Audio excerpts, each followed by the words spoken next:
We will begin with introduction for the sake of the record. Yes, my lady. My name is Martha Akong'a. I'm the Chief Justice and the Chairperson of the Judicial Service Commission. You are most welcome. Thank you very much, my lady. Good morning, Amimo. Good morning to you, Commissioner. My name is Charity Kisoto, a Commissioner. Welcome. Thank you very much, Commissioner. Mine is Isaac Ruto, member of the JSC, representing the public. Thank you, Commissioner. Good morning. My name is Nzilani Caroline. I'm a Commissioner. Welcome. Thank you, Commissioner. David Majanja, Judge of the High Court and Commissioner. Welcome. Thank you, my lord. Good morning. Good morning, my Olwande Honor. Evelyn, Commissioner. Thank you, Your Honor. Good morning, Jacqueline Ngutia, Commissioner. Welcome. Thank you, Commissioner. Good morning. My name is Justice Mohammed Ibrahim, Supreme Court Commissioner. Thank you, my lord. Good morning. Good morning, my lady. My name is Fatuma Sichale, Judge of Appeal and Commissioner JSC. Thank you, my lady.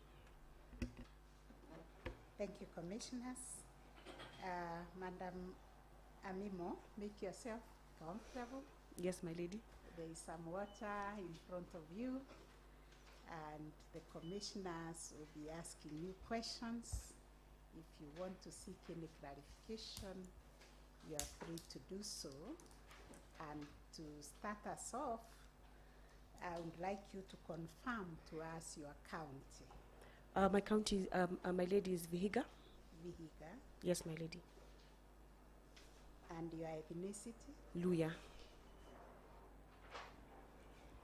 Thank you very much. The first set of questions will be asked by Rindi Justice Sishari. Thank you, Honorable Chair. Ms. Amimo, please tell us about your professional life, highlighting key achievements that make you suitable for the position that you've applied for of a judge on the High Court. Okay, my lady, I'll begin by citing that I am an advocate of the High Court of Kenya. I was admitted on the 8th of May, 2008, and I am a graduate of Moi University, class of 2005. Since admission, I have purely worked in a lot law firm setups, 5 to be precise. If you'll allow me, my lady, I will only mention 3. Currently, I work with the firm of Macharia Mwangi and Jeru Advocates, and this I have been attached to as an associate since the 1st of July, 2015. Prior to that, my lady, I worked with the firm of Archer and Wilcock for a period of about 1 year and 7 months. And prior to that, my lady, I worked with the firm of Kinyanjui Juguna and Co-Advocates for a period of 4 years and 8 months. My lady, I have had the opportunity to represent clients in various matters. And this is not only in the Milimani or the Nairobi court station, but I've also had the opportunity to go to other towns like Mombasa, Eldoret, Kitale, all the way to Kilungu, Kitui, Machakos, all the way to Karatina, all the way to Baricho, and many other court stations, my lady. I've also... So you've been in the practice of the law from the year 2008 to date? Yes, my lady. Any special branch of the law that you tend to lean towards? Now, the practice areas, I was coming to that, my lady. I've had the opportunity to attend to various matters. I've attended the Court of Appeal in a few matters. I've also had the opportunity to attend specialized courts, like the Environmental and Land Court, the Employment and Labor Relations Court, and also I have matters before the High Court. The bulk of the matters are under the Commercial Court, the Civil Court, and the family-related matters, my lady. I've also appeared before the Chief Magistrate Court and also including the Small Claims Court, my lady. All right. Thank you for that. And what are your attributes? If we were to ask you, what do you bring on board if you were to be the successful candidate?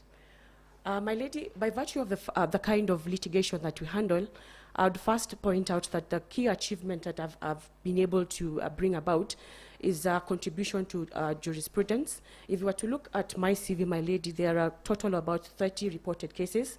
Right from the year 2017, there could be more, but I constrained myself to the period of year 2017. So I have contributed to the jurisprudence in not only in commercial, but also land matters, and also the civil matters, my lady. And the key attribute I'll be bringing, my lady, is I would be bringing efficiency. Why do I talk about efficiency? You do realize that as a practicing advocate, that the tool I have been using is Order 11 in terms of ensuring compliance in all of my matters. And you, once you're compliant in terms of filing your, for example, your witness statements and documents, you're actually ready to proceed with your matters. And that, my lady, has contributed to me actually concluding matters at a very high rate. So you bring efficiency? Yes, my lady. Anything else that you bring on board? I would find myself as a team leader. Currently, I work in a supervisory role. I have court assistants and also have pupils who are working under my lead. And I'm able to, and I'm glad to report that since I was given this role in the year 2020, I have been able, there are 2 advocates who have been able to mentor and currently are practicing and actually practicing well, my lady.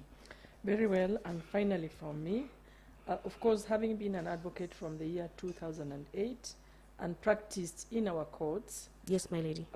I'm sure there are certain attributes that you see amongst the judges or judicial officers that you think that if I become a judge, I am not going to be like Mr. or Miss X. Yes, what my are lady. Those?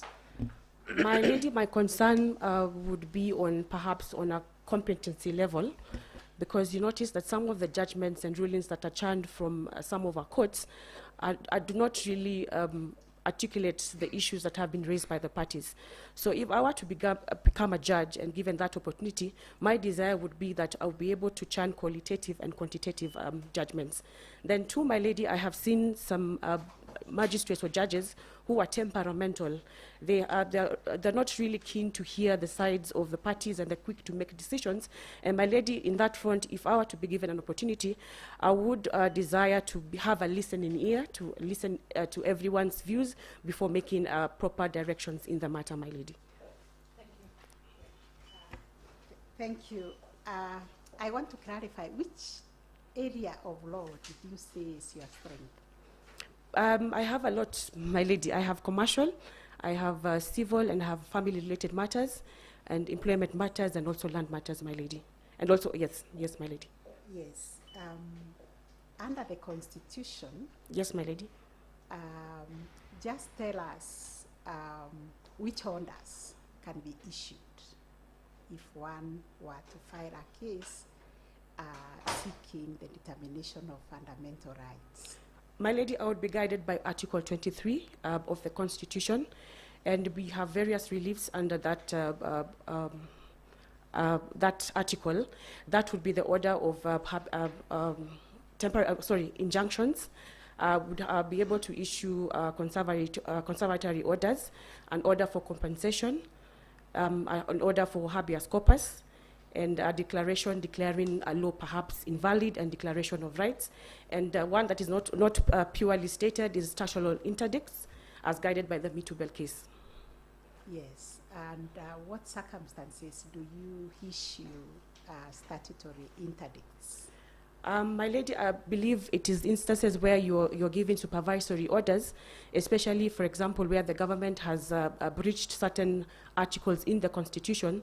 So, my lady, the court will actually be giving directions in terms of, number one, articulating the kind of breach that has been occasioned by the government, how that breach can be rectified, and my lady would be also giving an action plan on what needs to be done so that that breach can be rectified, my lady. Okay. The next set of questions will be asked by Justice Majanja. Good morning. Good morning, my lord. I heard you speaking that you are very efficient in handling cases and you rely on Order 11. But in one of the cases you cite, the case was actually dismissed for want of prosecution. What went wrong? My lady, this is a matter that actually was given to me a few days. It was actually been handled by another advocate. But then again, I would not want to lay blame on that. I think as a firm, we did not utilize the bring up system too well, because had we done what we were supposed to do, that matter, my lord, would not have been dismissed. It was a bit of negligence on our part, Okay. I must admit. Secondly, I've looked at your CV, and on pro bono activities, you say regrettably, I have been unable to commit to pro bono activities as my availability for such activities is contingent upon discretion of my employer, which has limited my ability to participate. Yes, my lord. So for the 15 years you've been practicing, you have not been involved in any pro bono activities? Unfortunately, lord, not my lord. Have you had, like for example, I'm sure you go to church? Yes, my lord. And you don't involve yourself in pro bono activities? Or what do you understand by pro bono activities? I think my understanding, of course, is that you're giving free legal advice to those who are unable to, get that service. Is it limited to free legal advice? I think when I was answering that question, my lord, I was a bit narrow-minded. But of course, in church, you would have members who actually come and seek for legal advice. But I did not think in that aspect. Yes. And as a judge, why do you think it's important that you're why do you think we emphasize pro bono activities for this position? Why do you think it's important? My lord, it is important because everyone has a right to access justice as guided by Article 48 of the Constitution, and also as guided by Article 159, where everyone is supposed to access justice regardless of status, my lord. Okay.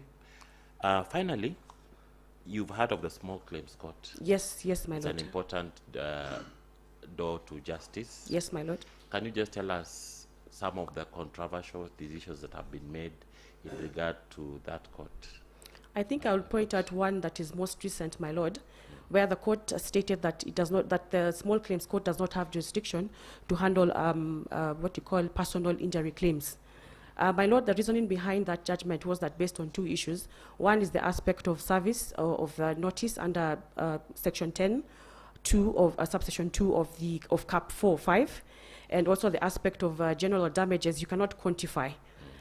And so what is your view? My view is I am not really in agreement with that, because there's a reason why that statute provides that that court can hear personal injury claims.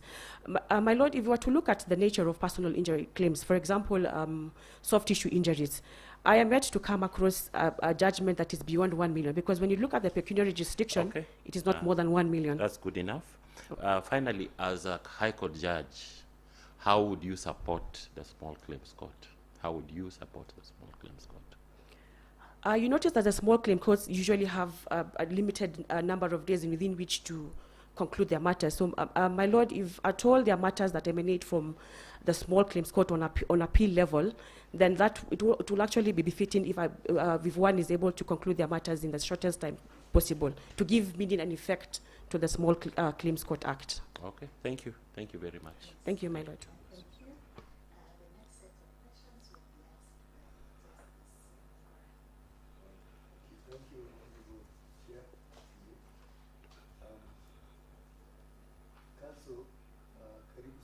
Thank you, my lord. Now, I've read your sample writings. Yes, my lord. Sorry, thank you. I've read your sample writings. They're very concise. And when you were, most of them is where you're acting for parties. I've seen for the respondent, for the petitioners, and so on. You are speaking to the judge or the magistrate, the judicial officer. But now as a judge, how do you think you would like or you intend to present your rulings of judgments? How do you structure your judgment, for instance? Okay, first of all, I would start by setting out the issues that have been laid out in the various pleadings. For instance, for example, I'll start, with the plaintiff's case, then the defendant's case. I'll be able to bring out the factual issues and what exactly is the cause of action. Then upon doing that, my lord, I would be able to analyze, of course, the facts in tandem with what the law provides, and be able to make a informed conclusion and do a balanced effect after on the outcome. After giving the background, and the parties briefed cases, you will finally go to the issues, right? Yes, my lord. Yeah. How do you identify the issues? The issue will be guided by what is contained in the respective pleadings, my lord, by the cause of action and, of course, the reliefs that have been sought, my lord. Yes, my How lord. do you deal with the preliminary objection on a point of law? My lord, it behooves of a judicial officer to deal with that issue first, because you do realize if the court does not have jurisdiction, then you have no business in handling that matter. So that would be the first thing to handle before any other issue is handled, my lord. And if you find that you do not have jurisdiction, then you will not have to proceed with all the other issues that have been mentioned, my lord. When you're writing a judgment, whom do you think is your audience? My audience is the public. But this in this You know is the judge first? audience. Yeah, I mean, meaning the person who should understand what you're saying. Or I should be the first person to understand what it is I'm reading and be able No, to. you are presenting to, okay. Yeah, you're writing as a judge. Yes, my lord. But no, when you are writing as a lawyer, you're talking to the judge. But now, as a judge, you're speaking to. I'm speaking to the litigants, my lord. Other than talking to myself, I'm also speaking to the litigants and also the public in general, because there are people who will also have contact with those judgments and rulings. So I'll have a whole spectrum outlook, my lord. And you know your cases will be reported? Yes, my lord. I'm aware of that, my lord. To what extent will you use legalese? That terms like stare decisis,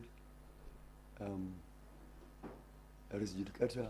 What is your duty to the public? My duty to the public would be to, as much as, yes, these are legal terms, it behooves you as a judge to be able to explain why are you saying res judicata, what exactly does it mean? When you're talking about all these other Latin words, you also have to bring it down to the people, because you remember, they also have a right to actually, when they're looking at this judgment or ruling, they have the opportunity to understand what it is you're trying to put across, my lord. Finally, is a judgment, the way you present your judgment, deliver, is it part of access to justice? Yes, it is part of access to justice, because once you deliver on a matter, that would mean you've put a sort of finality on the issue. Because remember, when litigants are coming before your court, they're coming to seek for a solution. And they're hopeful that once they go through the judgment, that they'll be able to get guidance on what to do next upon delivery, my lord. Thank you. I wish you all the best. Thank you, my lord. Thank you, Chair. Good morning once again, Council. Good morning, Commissioner. Just picking up from where Judge Ibrahim has left, I do agree with him that you write well-reasoned pleadings, and I must commend you for that. Thank you. I also want to raise an issue with the use of exclamation marks in your pleadings. And just picking excerpts from Daily Journal, they say when you use exclamation marks in judgments or any legal documents, it's equivalent of barking at a judge, shouting, or gesticulating wildly. What are your thoughts around that? Because I've noticed you use quite a lot of exclamation marks in your documents. Maybe perhaps I should start by saying that my why I use exclamation marks actually is to bring out, is to more like saying emphasis added. But I also appreciate the nature of the remarks that have been made in the article. I think I'll be more careful and going forward. Okay, thank you. Thank you, Commissioner. My second question, again, just a quote from Judge Amy Barrett. I think during her confirmation hearing, she had to say this about a judge. A judge must apply the law as written. Judges are not policymakers and must be resolute in setting aside any policy view they might hold. What is your thought around that quote? To some extent, I agree, and to some extent, I do not agree. Because what would happen, for example, if you're handling a constitutional matter, and especially in, for instance, where you have, I'm sure, Commissioner, you're aware that where some provisions have been made unconstitutional, I think as a judge, if you were to apply a purposive approach and in tandem with Article 259, I think as a judge you cannot be narrow-minded. You have to be progressive in how you do your judgments. That is on the bit of you agree with it. You do not agree with Yes, it. How yes. about the issue of you agree with it? So you're saying it's 50-50. Yes. So how kindly expound more. To the extent that I agree with it is that also you, as a judge, you must realize that you should not, because you see, Commissioner, when you're talking about policy making, that is not the duty of a judge, because that would mean you are actually overreaching your mandate. And there's a question of separation of powers, because everyone should be able to work within their confines, Commissioner. Okay. Lastly, is that Kenyans today have woken up to news, the Daily Nation, where the U.S. Trade Representative has stated that there is corruption within the judiciary, and if you allow me to quote, is that while judicial reforms are moving forward, bribes, extortion, and political consideration influence these cases. As such, foreign and local investors risk lengthy and costly legal procedures. End of quote.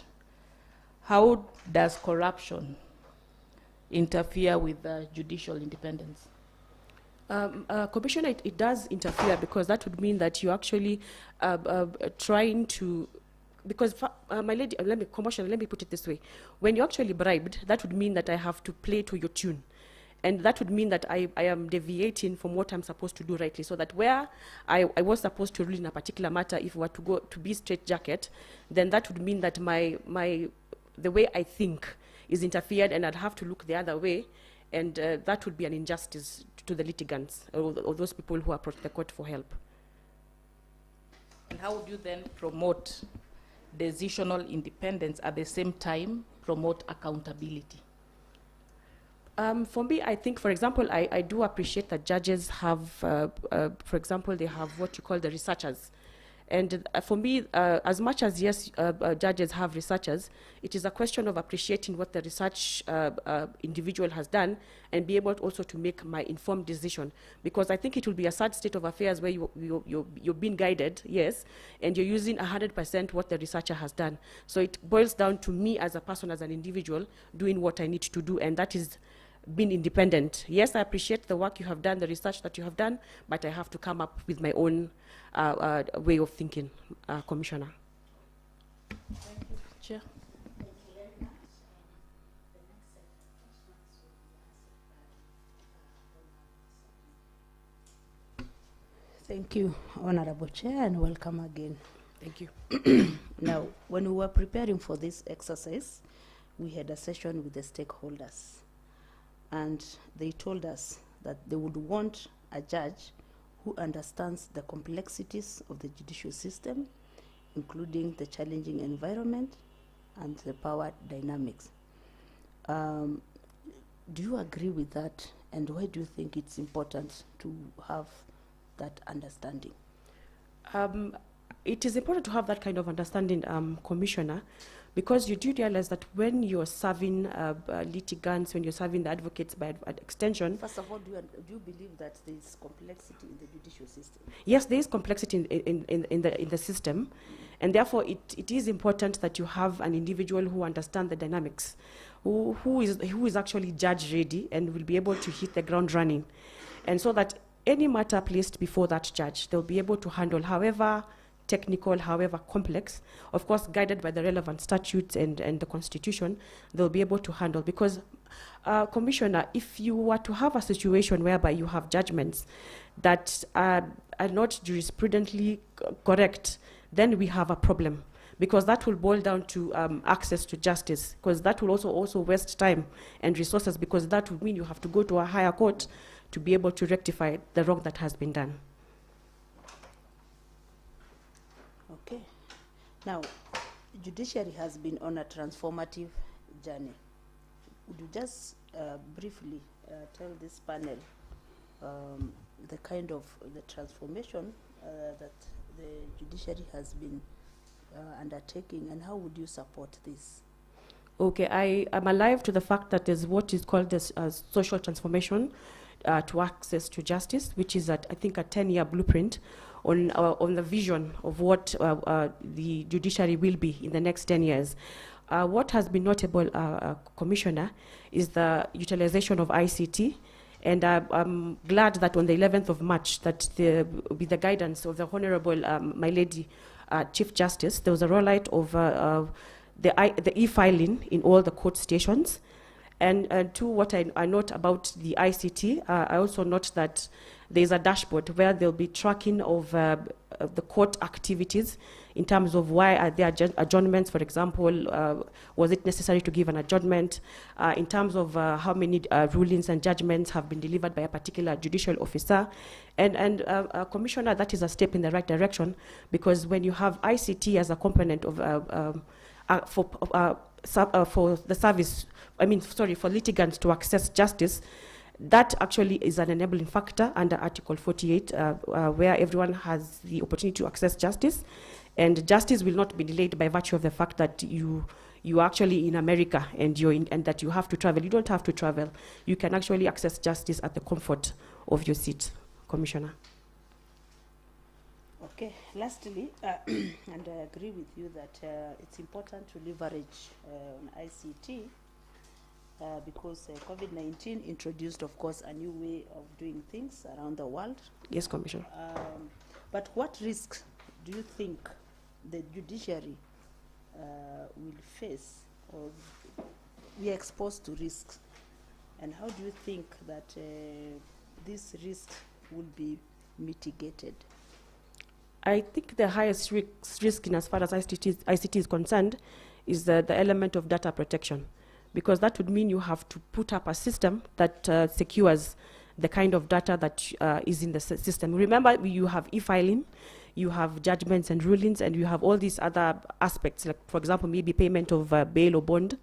And security, it is a security concern. What if there's an outsider who tries to infiltrate the system? That would mean that the information that is contained in the system will be out in the open, and I don't think that would be the intention of having an ICT component. That would be the greatest risk. So in terms of how to mitigate, I think here we'd have to have experts and professionals who, I think I liken it to, for example, a banking system, whereby the bank holds a lot of money, and you see, if they don't put their systems right, the monies that are due are being protected or being held on behalf of the customers will be diversed or to other third parties who are not supposed to be beneficiaries of that money. So if you have an expert to try and protect that interest, that would be a step in the right direction, Commissioner.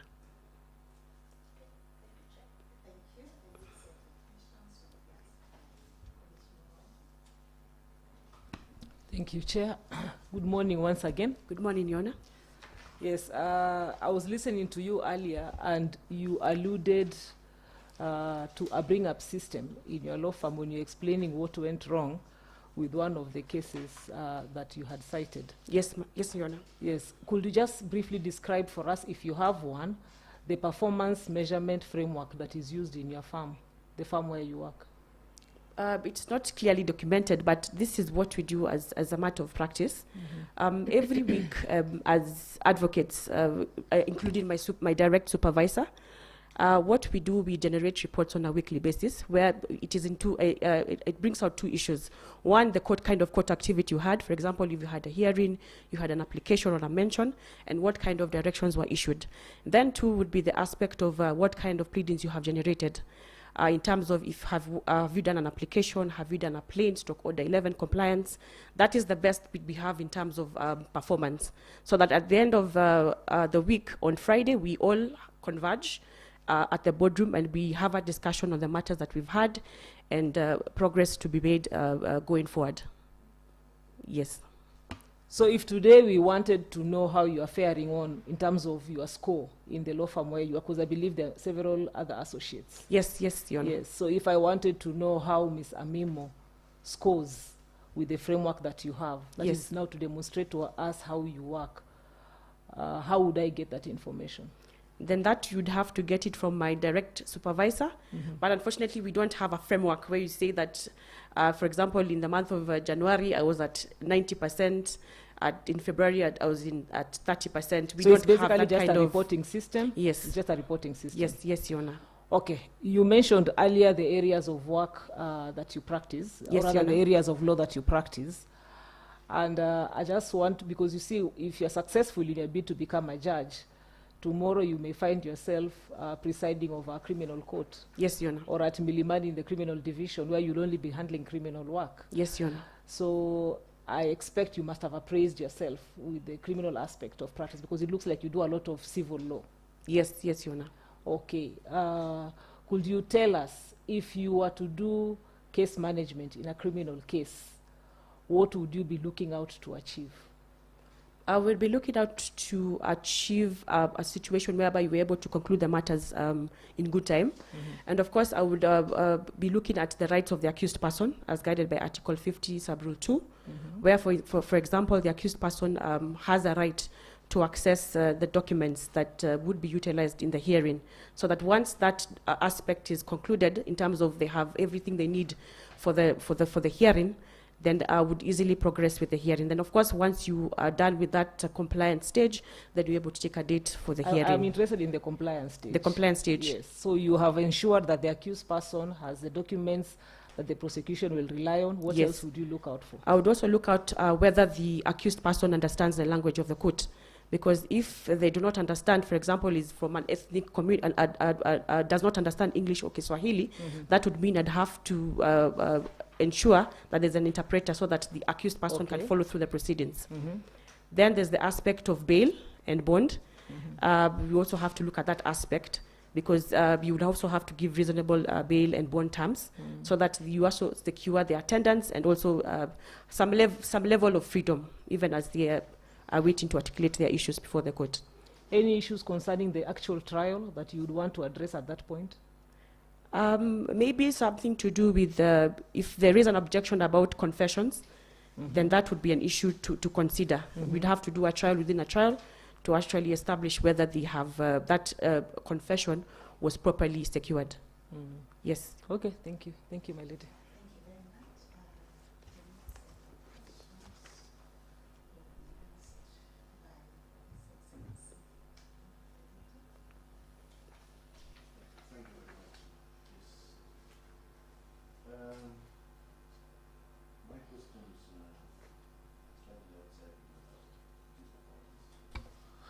Okay. And I would like to know your role in leadership, and specifically, I would like you to describe your key achievements as a leader, and that is the specific achievements that can be attributed to you as a leader and your leadership excellence. Okay, I think I will bring out perhaps two issues. As I earlier mentioned, Commissioner, I have those who work under me, and I have what I call a mentorship, though it is not really programmed, but I have a mentor, those who are working under me, and I have been able to provide them with guidance on how to go about with their duties. And other than that, when there's conflicts that normally arise, like most recently, where there was a problem with how some of my team members were relating, I had to quickly come in and to resolve the issue so that we have a seamless way of working and ensuring that all the advocates are able to get the service that they require. Other than that, Commissioner, I also secure leadership in how I conduct my docket. In fact, if you were to inquire from my direct supervisor, I'm actually the lead in terms of being organized and being a timekeeper. And that, Honorable Commissioner, is leadership, because it inculcates that you have to be a timekeeper in order to be able to do your duties well, and also efficiency, where you're able to do your work well and in a manner that is pleasant before your supervisors and also to the clients. Yes. And also, I've also shown leadership in terms of jurisprudence, as I've earlier stated, where there are reported cases, about 30, Commissioner. What's the difference between a visionary leader and one who is not visionary? What specific things a visionary leader will do as opposed to one who is not visionary? According to me, a visionary leader is one. For example, if you'll allow me to use the Sturge blueprint, where a visionary leader will come out with a template, and I call the Sturge blueprint as one that has come out from a visionary leader, because these are things that you want to see in the 10-year plan, that you have steps that you want to undertake to be able to make the institution better, to make it more efficient, to be able to make it more responsive. So when you're talking about vision, it's about what steps are these that you're taking to be able to take the institution or the people you're working with to a higher level, achieving also excellence in the process.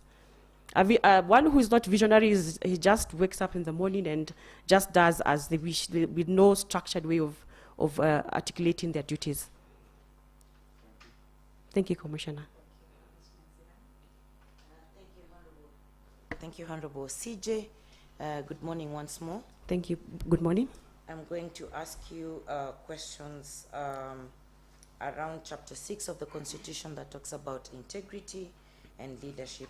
And maybe you could start by telling us, what does integrity mean to you? According to me, integrity means working, simply put, I think I'll put it as working in an honest manner, devoid of any interference from third parties. That is how we'll simply define it. Okay. And then, of course, if you were to be guided by Chapter 6 of the Constitution, there are certain principles that will actually guide you. One is you have to work with, number one, honesty in the execution of your duties. Number two is that if there's any conflict of interest, you have to bring it up as soon as possible. Three, you have to act with impartiality in the execution of your duties, meaning that you do not have, you must not show favoritism or nepotism or bias. And then fourthly, you're able to excellently give services to the people. Remember, as a judge, you're required to serve the people, and therefore it behooves upon you to be excellent in the delivery of your services. Okay, thank you for that. Maybe you could tell this commission over time when your integrity was put to test and how you went about it, and perhaps any lessons that you drew from the situation. Thank you, Commissioner. I think the closest that I came to is when I was working with the firm of Kinyanjui and co-advocates. And during that time, I used to do a lot of what you'd call running down matters. And we had a policy that when you're doing such matters, you have to ensure that all the bakers of the documents are availed. So there are certain regions where the advocates, I will not mention which regions, where they would actually come to you and say, instead of us producing these documents, for example, the police abstract, the medical reports and the treatment notes, for example, because there's an expense attached to bringing these witnesses, why don't we instead give you this money, and then you will not have to, and then we will now proceed with the matters and produce the documents by consent. So at that juncture, I do remember and I do recall that I was in fact, I was not amused. And I insisted that you have to bring all your makers, and I was not interested in the money. This was the closest to me being compromised. And I had a duty to my client to ensure that their policy was actually adhered to by ensuring that all the makers of the documents were availed, and that I had to cross-examine them at that particular point. What I have learned from this Honorable Commissioner is that in the execution of your duties, you have a duty to be a person who is honest in their dealings, so that if there's any atmosphere that wants you to deviate from the path that you have taken, you should quickly avoid it, because it has an effect in your practice, because it will boil down to when you're called upon to serve in any other institution. So some of your actions will then bring conflict with the people you work with. Yes, How yes. again do you go about it? In terms of conflict management, maybe you can rephrase the question, sorry? When you find yourself in such a situation, you're bound to have conflict with the people you're working with. Yes. How would you deal with that situation? I think for me, I would have to bring the issue to my direct supervisor to be able to intervene and to be able to guide on the way forward. That would be, for me, would be the best approach. Okay. Yes. You wouldn't want to handle it by yourself?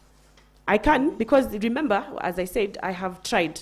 I have made it clear to you that I do not accept such kind of conduct. So if you keep on insisting, actually it's at the point of you insisting that then I'll escalate it to my superior. Okay. Thank you. Now there's, judiciary has received attacks from external stakeholders where the institution is seen to be corrupt. What is your view on that? I think it's more of a perception, because my proposition on that would be, if you have a feeling that the judiciary is corrupt, kindly bring that evidence before the right authority, so that once that evidence is received, then they can be able to act on it. But when you're busy doing that in the newspapers and in the media, it is of no use. If you want to be useful, tender the evidence, and the evidence will be looked at, and it will be, and if there is any probable cause, then it will be acted upon. Okay. Yes. All right. Thank you. That's all from me. Thank you, Commissioner Zirani. Finally, you said that you are a judge, lady, Yes, my lady. and that the position of a judge also entails leadership qualities. Yes, my lady. If you are successful in this application and you are sent to a station as a judge, I want you to tell us at least 5 things you would do to organize your court so that the court is efficient in terms of clearing backlog, in terms of delivering judgments. Yes. Okay. First things first, my lady. What I would do is I would have to convene a meeting with. Remember, there are people who already are there and they have worked in that environment. So first things first would be to convene a meeting so that I'll be able to understand and appreciate where they are, and so that once we're able to discuss, I'm able to look at that.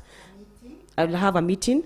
Then 2, we'll be able to analyze the key areas. For example, what are the problems, what are the challenges? Because if you don't do that, then you're not able to come up with solutions. So, yes. Yes, then 3rd would be providing a solution. For example, if it's a question of backlog, why where is there backlog?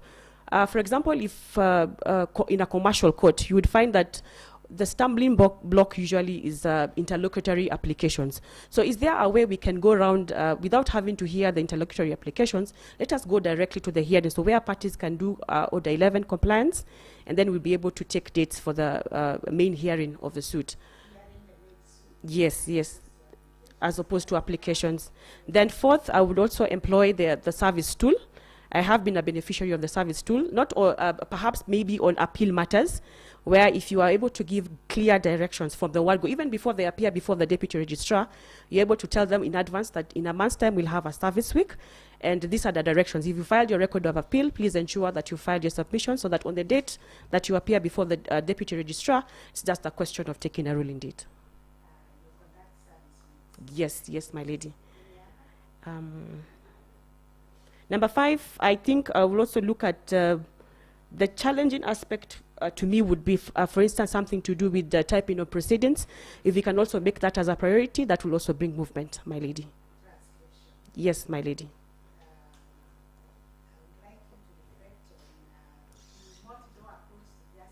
Yes. The use of ADR, court annexed mediation, and AJS. Yes, my lady, I do agree. You look at that. Okay, thank you, my lady. Yes. Unless any other question from the commissioners, thank you very much.